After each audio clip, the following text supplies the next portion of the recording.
తెలుగువారి గుండెల్లో, ఆంధ్రుల హృదయాల్లో చిరస్థాయిగా నిలిచిపోయేటువంటి ఒక నాయకుడు, ప్రజల గొంతుక శ్రీ పవన్ కళ్యాణ్ గారు. వారిలో ఉండేటువంటి స్ఫూర్తి, ప్రజల పట్ల ఉండేటువంటి భక్తి, సమాజంలో మార్పు తేవాలన్న తపన అమోఘం, అద్వితీయం.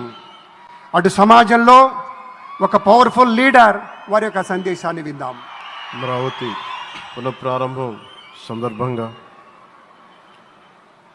34,000 ఎకరాలు ఇచ్చి 29,000 పైచిలకు రైతులు గత 5 సంవత్సరాలుగా నలిగిపోయి ఇక్కడికి వచ్చి, రోడ్ల మీదకి వచ్చి, ముళ్ళ కంచెల మధ్యలో కూర్చొని పోలీసు లాఠీ దెబ్బలు తిని, కేసులు పెట్టించుకొని, ఇంట్లో పెద్దవాళ్ళని కానీ చాలామందిని 2,000 పైచిలకు రైతులు ప్రాణాలు కోల్పోయి, మీరు నలిగి బాధపడి మీ కన్నీళ్లు ఇచ్చేవాళ్ళు ఉన్నారా ఆ రోజునని చాలాసార్లు మహిళా రైతులు నన్ను అడిగారు. ఇది గౌరవ ప్రధానమంత్రి శ్రీ నరేంద్ర మోదీ గారికి తెలుస్తుందా అని ఒకసారికి 5 సంవత్సరాల క్రితం మీరు అడిగారు. నేను ఆ రోజు ఆయనకి తెలియకుండా ఏది ఉండదు, అమరావతి శాశ్వత రాజధానిగా ఉంటుందని ఆ రోజు మేమందరం కలిపి మాట ఇచ్చాం.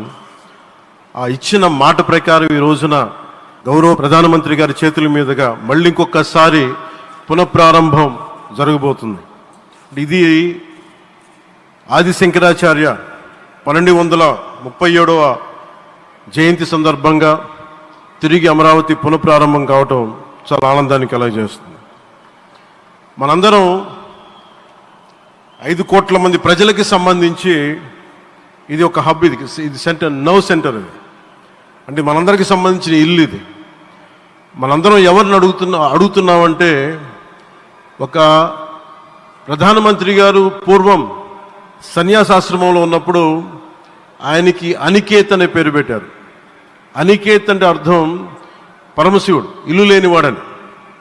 అలాంటి ఇల్లు లేనివాడు, కుటుంబం లేనివాడు 5 కోట్ల మంది కుటుంబాలకు, 5 కోట్ల మంది ప్రజల కోసం, ఎన్ని కోట్ల కుటుంబాల కోసం మనందరికీ రాజధానిలో ఒక నగరం నిర్మించడానికి, ఇల్లు నిర్మించుకోవడానికి ఇల్లు లేకుండా 140 కోట్ల మంది ప్రజల బాధ్యత తీసుకొని కశ్మీర్ నుంచి కన్యాకుమారి వరకు, అక్కడ కామాఖ్య నుంచి ద్వారకా వరకు ప్రపంచమే, మన దేశమే తన కుటుంబంగా చేసుకుంటూ, ఈ భారతదేశమే తన ఇల్లుగా చేసుకొని తిరిగి పునఃప్రారంభానికి విచ్చేసిన గౌరవ ప్రధానమంత్రి శ్రీ నరేంద్ర మోదీ గారికి మనస్ఫూర్తిగా మన అందరి తరపున, ఆంధ్రప్రదేశ్ ప్రజలందరి తరపున, అమరావతి రైతాంగం తరపున, ఆడపడుచుల తరపున వారికి చేతులెత్తి హృదయపూర్వక నమస్కారాలు తెలియజేస్తున్నాను. దివిసీమ తుఫాన్ వచ్చి అందరి ఆశల్ని తుడిచిపెట్టేసినట్టు గత ప్రభుత్వం రాష్ట్రం మరియు అమరావతి భవిష్యత్తుని తుడిచిపెట్టేసింది. అమరావతి అంటే పరదాలు, సెక్షన్ 30, సెక్షన్ 144 మాత్రమే గుర్తుకొచ్చేలా పనిచేశారు. నువ్వు ధర్మం కోసం నిలబడితే ధర్మం నువ్వు నిలబడేలా చేస్తుంది అనే విధంగా ఆ రోజున అమరావతి రైతులు, రాష్ట్ర ప్రజలు ఈ ధర్మ యుద్ధంలో విజయం సాధించారు.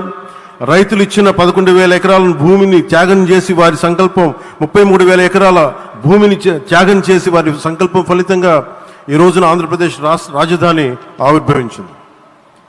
అమరావతి రాజధాని పనులు పునఃప్రారంభమవుతున్న ఈ శుభ సందర్భంలో ముందుగా రాజధాని నిర్మాణం కోసం స్వచ్ఛందంగా ముందుకొచ్చి తమ భూముల్ని, పొలాల్ని ప్రభుత్వానికి ఇచ్చిన అమరావతి ప్రాంత రైతులకు, మీ త్యాగానికి గత 5 ఏళ్లుగా మీరు చేసిన పోరాటానికి శిరస్సు వంచి మీకు ధన్యవాదాలు తెలియజేస్తున్నాం. గత 5 ఏళ్లుగా రాజధాని నిర్మాణం నిలిచిపోయి రాజధాని తరలిపోతుందనే సమయంలో రోడ్ల మీదకు వచ్చి 5 కోట్ల ప్రజల తరపున రైతులు, మహిళలు, విద్యార్థులు చేసిన పోరాటం, మీరు పడిన అవమానాలు, మీపై పడిన గాయాలు ప్రతి ఒక్కటి మా మనసులో ఉంది. ఆ రోజున దివ్యాంగులను కూడా లాఠీ దెబ్బలు నా గుండెలు ఇంకా సజీవంగా ఉన్నాయి. ఆ బాధ మేము మర్చిపోలేదు, ఎవరిని మర్చిపోనివ్వలేదు. అందుకని దానికి సజీవ సాక్షి ఈ రోజున తిరిగి పునఃప్రారంభానికి గౌరవ ప్రధానమంత్రి గారు రాక, ఆ రోజున మహిళలు, విద్యార్థులు చేసిన పోరాటం, మీరు పడిన అవమానాలు, మీపై పడ్డ గాయాలు ప్రతి ఒక్కటి మనసులో ఉంది. మీ త్యాగాన్ని మేము మర్చిపోం. మీరు చేసిన త్యాగానికి జవాబుదారీగా ఉంటాం. బాధ్యతగా అమరావతి నిర్మాణం జరిగేలా సాయశక్తుల ఈ కూటమి ప్రభుత్వం కృషి చేస్తుంది. అమరావతి రైతుల త్యాగాలను హృదయపూర్వకంగా స్మరించుకుంటూ వారి ప్రతినిధులుగా ఇక్కడకు విచ్చేసిన రైతులకి నా ప్రత్యేక నమస్కారం. ఈ పోరాటంలో వారికి ప్రతినిధులుగా సన్మానం అందుకుంటున్న మహిళా రైతులు పాత్ర, ప్రత్యేకించి అమరావతి మహిళా రైతుల పాత్ర చాలా అభినందనీయం. మీరు ఎంత నలిగారు, మీరు ఎంత రోడ్ల మీదకి వచ్చారు. మగవాళ్ళు ఆపేస్తే ఆడపడుచులు బయటకు వచ్చి తిరిగి పౌరుషం చూపించారు, ఆంధ్ర పౌరుషం చూపించారు. మీరికి నా ప్రత్యేక అభినందన. వాళ్ళు చూపిన సాహసం, సహనం అందరికీ ప్రేరణగా నిలుస్తాయి. వేదిక మీద ఉన్న నా మంత్రివర్గ సహచరులకి, గౌరవ ప్రధానమంత్రి శ్రీ నరేంద్ర మోదీ గారికి, విజనరీ అయిన గౌరవ ముఖ్యమంత్రి శ్రీ నారా చంద్రబాబు నాయుడు గారికి, సోదరులు లోకేష్ గారికి, గవర్నర్ గారికి ప్రత్యేకించి నా హృదయపూర్వక నమస్కారాలు, ధన్యవాదాలు తెలియజేస్తున్నాను. అలాగే ఇతర సహచరులకు, సభకు హాజరైన వారికి, రాష్ట్ర ప్రజలకు కూడా నమస్కారాలు తెలియజేస్తున్నాను. ఇక్కడ రైతులు భూమిని మాత్రమే ఇవ్వలేదు, రాష్ట్ర భవిష్యత్తును నిర్మించే ఆశలను, విశ్వాసాన్ని ఇచ్చారు. కానీ 5 సంవత్సరాల్లో గత ప్రభుత్వం ఆ త్యాగాన్ని అవమానించింది. 3 రాజధానులు అస్తవ్యస్త విధానంతో ప్రజల విఘ్నతని, అమరావతిని అగౌరవపరిచింది.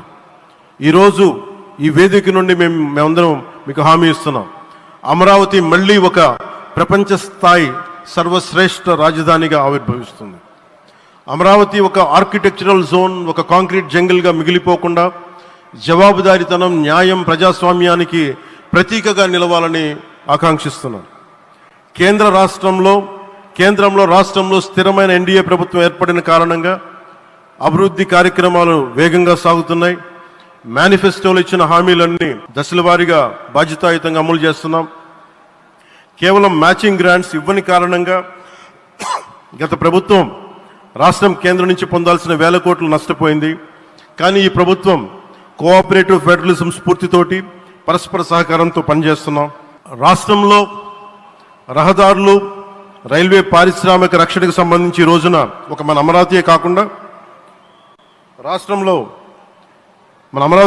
రాష్ట్రంలో రహదారులు, రైల్వే, పారిశ్రామిక రక్షణకు సంబంధించి ఈ రోజున 1,07,00,000 కోట్ల విలువైన అభివృద్ధి పనులకి ప్రధాని గారు శంకుస్థాపనలు, ప్రారంభోత్సవాలు చేస్తున్నారు. రాయలసీమలో గుంతకల్ రైల్వే, గోరంట్ల హైవే లాంటి వివిధ కార్యక్రమాలకు, ఉత్తరాంధ్రలో పిఎం ఏక్తా మాల్ లాంటి వివిధ పనులకు ఈరోజు శంకుస్థాపన, ప్రారంభోత్సవం చేస్తున్న ప్రధానమంత్రి గారికి నా హృదయపూర్వక కృతజ్ఞతలు. నేను అవనిగడ్డ ఎన్నికల ప్రచారంలో హామీ ఇచ్చిన దానికి అనుగుణంగా మనందరి ఆశలు మనకి ఆశించిన విధంగా నాగాయలంకలో మిస్సైల్ టెస్ట్ రేంజ్కి ప్రధానమంత్రి గారు ఈ రోజున శంకుస్థాపన జరగడం నాకు చాలా సంతోషంగా ఉంది. Now with honourable prime minister Shri Modiji and honourable CM Shri Chandrababu Naidu గారు, and together again Amravati will surely become a world class capital, a 360-degree growth engine for all of Andhra Pradesh. Our youth will no longer have to leave for Bangalore, Chennai or Hyderabad. Soon Andhra Pradesh will create jobs for our people and attract talent from across the nation and the world. దీనికి అమరావతికి ప్రత్యేకించి ఒక వ్యక్తిని మనం స్మరించుకోవాలి. రాళ్లల్లో, రప్పల్లో ఒక మహానగరాన్ని చూసిన వ్యక్తి, ఒక 20 సంవత్సరాలు ముందుకెళ్ళి చూసిన వ్యక్తి. అలాంటి నాయకులు మనందరం కోరుకున్నట్టుగా ఆయన వెనంటే ఆయన ఉండాలి, ముఖ్యమంత్రిగా ఉండాలి అని మేము ఆశించిన విధంగా ఆయన ముఖ్యమంత్రి అయ్యారు. ఆయన సైబరాబాద్ అనే సిటీని ఎలా నిర్మించారో, ఎంత అద్భుతంగా రూపకల్పన చేశారో, అమరావతి అనే ఈ క్యాపిటల్ని కూడా ఆయన అపారమైన అనుభవంతో, ఆయన దక్షతతోటి, ఆయన గవర్నెన్స్ కేపబిలిటీ తోటి, అడ్మినిస్ట్రేటివ్ కెపాసిటీ తోటి ఇది అద్భుతమైన మహానగరంగా తీర్చిదిద్దుతుంది. ఇది ఆంధ్రప్రదేశ్కే కాదు, భారతదేశానికి తలమానికంగా అవుతుందని మనస్ఫూర్తిగా నేను ఆశిస్తున్నాను. అలాగే ప్రత్యేకించి ఈ రోజున మనం ప్రధానమంత్రి గారిని చాలా లోతుగా మనం అర్థం చేసుకోవాలి. ఈ రోజున కశ్మీర్లో దాదాపు 28 మందిని చంపేశారు. అలాంటి క్లిష్ట సమయంలో రాష్ట్రం, దేశం మొత్తం యుద్ధం వైపు వెళ్తున్న సమయంలో, అలాంటి కీలక సమయంలో ప్రధానమంత్రి గారు ఇక్కడికి వచ్చి లోపలంత బరువు, గుండెల్లో బరువు పెట్టుకొని వేదన ఉండి కూడా అమరావతి రైతులు చేసిన త్యాగాలను మర్చిపోకూడదని చెప్పి ఇంత ఇబ్బందుల్లో కూడా ఆయనకు వచ్చినందుకు మనస్ఫూర్తిగా ఒక్కసారి మనందరం ప్రధానమంత్రి గారికి గౌరవ సూచకంగా మనందరం కృతజ్ఞతలు తెలియజేయాలి. The Pahalgam terrorist attack has been one of the darkest days for the entire country. Even the blood was spilled in Kashmir. The blood spilled in Kashmir, it created tremors in the entire nation. And we had seen it personally, witnessed personally, the pain of the victims. For the Honorable PM Modi ji, he is leading the country through these tough times, and he assured all the citizens with stern action against the perpetrators of terrorism. I know this is very sensitive time, and Modi ji is carrying the nation's burden. Amidst this tremendous difficult movement, Modi ji still gave time and came today to Amravati. This shows his deep commitment to Andhra Pradesh, to the people of Andhra Pradesh, and we are deeply grateful to you, sir. May Lord Bhavani, మన కనకదుర్గమ్మ ఆశీస్సులతోటి వారికి బలాన్ని ఇవ్వాలి, శక్తిని ఇవ్వాలి, మనందరం ప్రార్థిద్దాం. May Lord Bhavani Mata give immense strength to our Honorable Prime Minister Modi ji to lead our nation and bless Bharat, Andhra Pradesh and Amravati. Jai Bhavani, Jai Bharat and Jai Hind. మీకు గర్వకారణంగా నిలిచేటువంటి నాయకులు కొంతమంది ఉంటారు. ఆ కోవలోని వారే Shri Pawan sir వీళ్ళంతా.